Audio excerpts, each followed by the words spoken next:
ការមួយដែលភាពខ្វះចន្លោះនៃយុទ្ធសាស្ត្រក្នុងការប្រយុទ្ធប្រឆាំងអំពើពុករលួយទី1គឺហាក់ដូចជាខ្វះនៅ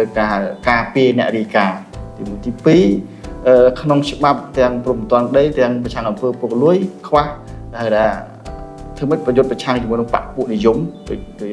លោកសូរីដាលើកឡើងពាក់ព័ន្ធនឹងការតែងតាំងមន្ត្រីនឹងលើសលុបទៅតាមក្រសួងនីមួយៗហើយខ្ញុំចង់សួរលោកញ៉ាំប្រយុទ្ធវិញតើក្នុងនាមលោកជាគណៈបកប្រឆាំងមួយតើមានយន្តការមានវិធីសាស្ត្រយ៉ាងណាដើម្បីឲ្យដំណើរការនៃការការពារអ្នកដែលរាយការណ៍ឬក៏ដូចហៅថាធ្វើម៉េចបំបត្តិអំពើបកពួកនិយមពីព្រោះកន្លងមកយើងឃើញថាពេលខ្លះមន្ត្រីរដ្ឋច្រឡំខ្លួនឯងថាជាមន្ត្រីបកធ្វើការដើម្បីបកយ៉ាងមួយចំនួនហើយមួយទៀតយើងឃើញមន្ត្រីបកលោកឡំជាមួយនឹងស្ថាប័នរដ្ឋអញ្ចឹងយើងញែកធ្វើម៉េចឲ្យស្ថាប័នរដ្ឋហ្នឹងជាស្ថាប័នសម្រាប់ពលរដ្ឋមិនមែនសម្រាប់បកតែលោកមានយន្តការអីសម្រាប់ចែកជូនជាគោលនយោបាយរបស់ប្រជាធិបតេយ្យជឿនលឿនគឺច្បាស់លាស់ណាទី1អ្វីដែលឲ្យឈ្មោះថាមន្ត្រីរាជការបម្រើប្រជាពលរដ្ឋទោះបីគាត់គ្រប់គ្រងឬមិនគ្រប់គ្រងបបោះឆ្នោតហើយគឺចប់បានន័យថាលោកមេឃុំជាមេឃុំរបស់ឃុំនេះទាំងមូលមិនមែនជាមេឃុំរបស់បកខទេត្រូវបម្រើសេវាចឹងហើយរឿងការដោះស្រាយបញ្ហាបំបត្តិពុករលួយលោករីដាបញ្ជាក់ច្បាស់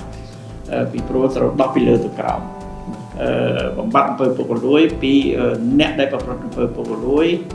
ទោះបីមិនផ្ទាល់ក៏ដោយដែលគេឲ្យឈ្មោះថាជាអ្នកទទួលខុសត្រូវដើម្បីផ្ដល់ជាគំរូដល់អ្នកក្រោមអាវ៉ាតទៅទៀតហ្នឹងមិនបានដែលគេឲ្យឈ្មោះថាពង្រឹងវិន័យមិនអាចឆ្លើយថាយើងអត់ដឹងទេបានទេពីព្រោះក្នុងស្ថាប័នមួយតែកាលណាមានមេមានអនុមានបន្ត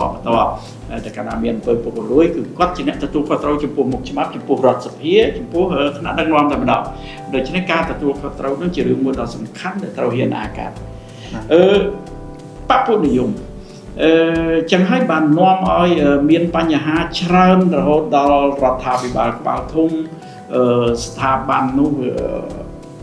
ហៅថានិយាយលេងចំចេញព្រោះក្រសួងច្រើនហើយក្រសួងនីមួយមានដូចខ្ញុំនិយាយពីលើកមុននិយាយមានតាំងពីរដ្ឋលេខាធិការអនុរដ្ឋលេខាធិការទីប្រឹក្សាជំនួយការមួយក្រសួង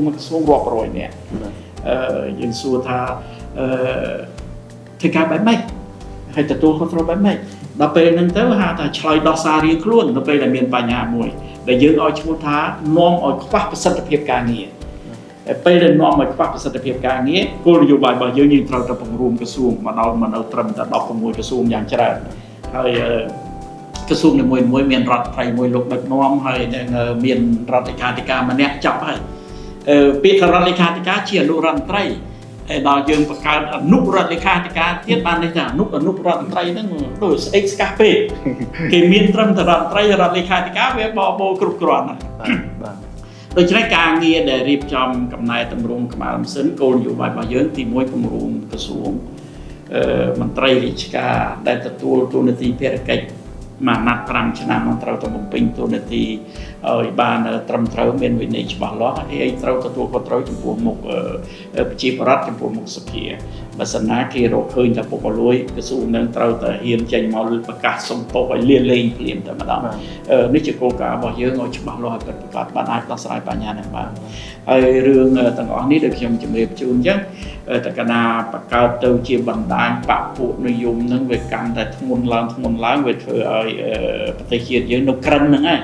ក្រឹងមិនអាចរកធនធានដែលបានគ្រប់គ្រាន់ដើម្បីអភិវឌ្ឍប្រទេសឲ្យបានខ្លាំងក្លាទេចំណុចនេះយើងគោលនយោបាយរបស់យើងបានបញ្ជាក់យ៉ាងច្បាស់ដែលយើងឲ្យឈ្មោះថាកំណែតម្រង់រដ្ឋបាលសាធារណៈ